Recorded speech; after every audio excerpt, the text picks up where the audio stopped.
Travelling का काम हम सभी को पड़ता रहता है, तो आज रेल यात्रा से जुड़ी जी हाँ 26 दिसंबर 2025 की महत्वपूर्ण एक खबर हम आपके लिए लेकर आए हैं। जी हाँ, जहां आपको देखना ही पड़ेगा क्योंकि ये आपकी जेब पर सीधा असर डालने वाली है। रेल किराया जो है वो बढ़ चुका है। जी हाँ, 5 से 10% महंगी यात्रा आपकी हो चुकी है। नमस्कार, मैं हूं आपके साथ ऋतिका पांडे और आप देख रहे हैं न्यूज 21। देखिए क्या हुआ ऐसा कि किराया जो है वो आखिरकार बढ़ गया है। केंद्रीय रेलवे ने मेल और एक्सप्रेस ट्रेन के टिकटों के किराए में वृद्धि की घोषणा की है। ये जो बढ़ोतरी है आज यानी 26 दिसंबर 2025 से लागू कर दी गई है। पूरी जानकारी इस वीडियो में आपको मिलेगी। बढ़ोतरी का जो उद्देश्य है वो आखिरकार क्या है? ऑपरेशनल खर्च, जी हां, बताया जा रहा है कि ऑपरेशनल खर्च ईंधन मूल्यों में वृद्धि और इंफ्रास्ट्रक्चर सुधार के लिए किया गया है। बढ़ोतरी की जो दर है 5 से 10% के बीच में है। जी हां, ट्रेन के प्रकार और दूरी के हिसाब से भी ये तय होगी। आगे आपको बता देते हैं इससे कौन प्रभावित हुआ है, क्योंकि जब कोई चेंजेस आते हैं तो कहीं ना कहीं प्रभाव तो किसी चीजों का पड़ता है। लंबी दूरी करने वाली यात्रियों पर सीधा असर पड़ने वाला है। जी हाँ, जैसे कि बात करें तो sleeper AC, 3 tier AC, 2 tier AC की अगर हम बात करें, इस वर्ग में यात्रियों पर सबसे ज्यादा इसका असर पड़ने वाला है। रोजाना यात्रा करने वाले जो कम्यूटर्स हैं, जी हाँ, टिकट महंगा होने से मासिक खर्च जो है उनका थोड़ा सा बढ़ जाएगा। अगर हम बात करें टूरिस्ट ओकेशनल ट्रैवलर्स की, अगर हम बात करें एडवांस बुकिंग के बिना यात्रा आपको महंगी पड़ सकती है, तो सावधानी बरते। अच्छा, अब कितनी बढ़ोतरी हुई है ये कहीं ना कहीं बहुत मुख्य सवाल है। आपको बता देते हैं औसतन आंकड़ों की अगर हम इस वीडियो में बात कर रहे हैं। देखिए, अगर हम ट्रेन की बात करें, पुराना किराया, नया किराया, बढ़ोतरी की बात करें, स्लीपर की अगर हम बात करें तो इसमें 10% की वृद्धि हुई है। और अगर हम एसी 3 टायर की बात करें तो इसमें भी 10%, यानी कि अगर 1320 रुपए किराया था तो उसमें 10% की वृद्धि हुई है। एसी 2 टायर की हम बात करें 2000 पे 10% की वृद्धि हुई है, यानी कि 2200 रुपए करीबन आपको लगेगा। मेल एक्सप्रेस की बात करें तो 800 से 2500 रुपए तक, जी हाँ, 800 से 2750 यानी 10% की वृद्धि है।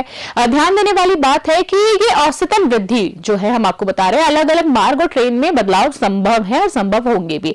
अच्छा, कारण और रेलवे तर्क की व्याख्या की अब हम बात करेंगे। उनका कहना है कि ईंधन और बिजली की लागत में वृद्धि हुई है, ऑपरेशनल खर्च बढ़ना, कर्मचारियों की तनख्वाह, सिग्नलिंग और रखरखाव की बात कर रहे हैं, वही इंफ्रास्ट्रक्चर विकास और नई सुविधाओं में आधुनिक ट्रेन के सिस्टम में निवेश। तो इसलिए एक तरह से कह सकते हैं कि सीधी जो बढ़ोतरी है वो की गई है। यात्रियों और जनता की प्रतिक्रिया क्या है, ये अहम कहीं ना कहीं सवाल इस पूरे मामले में उठता है। देखिए, अगर हम बात करें, आम यात्री जो है वो चिंतित है, क्योंकि सीधे तौर पर अगर हम बात करें, अब रोज की यात्रा जो है वो थोड़ी सी महंगी होने वाली है। आपने देखा होगा कि कई ऐसे लोग होते हैं जो दूर दराज नौकरी करते हैं, अप डाउन करते हैं, थोड़ा असर आपकी जेब में भी पड़ सकता है। यात्रियों का कुछ लोगों का मानना है अगर सुविधाओं में सुधार होता है तो बढ़ोतरी ठीक है, समझ में आती है। सोशल मीडिया पर, जी हाँ, hashtag rail fair hike trending चल रहा है। हम सभी ने देखा, सुबह से अगर हम बात करें तो ट्रेंड पे चल रहा है।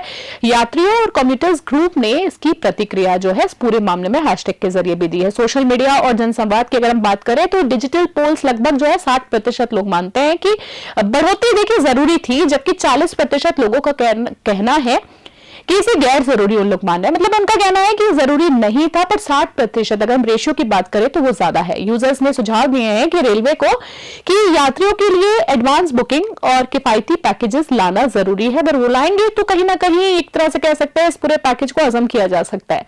यात्रियों के लिए आखिरी में आपको सुझाव देना चाहेंगे, एडवांस बुकिंग जरूर करें। जी हाँ, जिससे आपके महंगे टिकट से बचने के लिए थोड़ा सा आपकी जेब में असर कम पड़ने वाला है। लंबी दूरी की यात्रा अगर कर रहे हैं, प्लान करके करें, ऑनलाइन पोर्टल और एप्स का इस्तेमाल करें। डिस्काउंट की सुविधाओं के लिए ऑल्टरनेट ट्रेन, जी हाँ, रूट्स देखें ताकि खर्च जो है वो आपका कहीं ना कहीं कम हो जाए, थोड़ा सा जेब पर असर पड़े, कम पड़े। जी हाँ, निष्कर्ष की फाइनलाइजेशन की अगर हम बात करें तो रेल किराए में बढ़ोतरी यात्रियों की जेब पर असर तो डाल रही है, लेकिन रेलवे का भी तर्क है कि यह कदम सेवाओं की गुणवत्ता बनाने रखने और यात्रियों की सुविधा को बढ़ाने के लिए काफी जरूरी था। यात्री सावधान रहे, यात्रा योजना पहले बनाए, एडवांस बुकिंग का लाभ लें। इस बढ़ोतरी से यात्रा के खर्च में थोड़ी सी वृद्धि हुई है, लेकिन बेहतर सुविधाओं के लिए सुरक्षा में सुधार भी संभव था। Special desk news 21।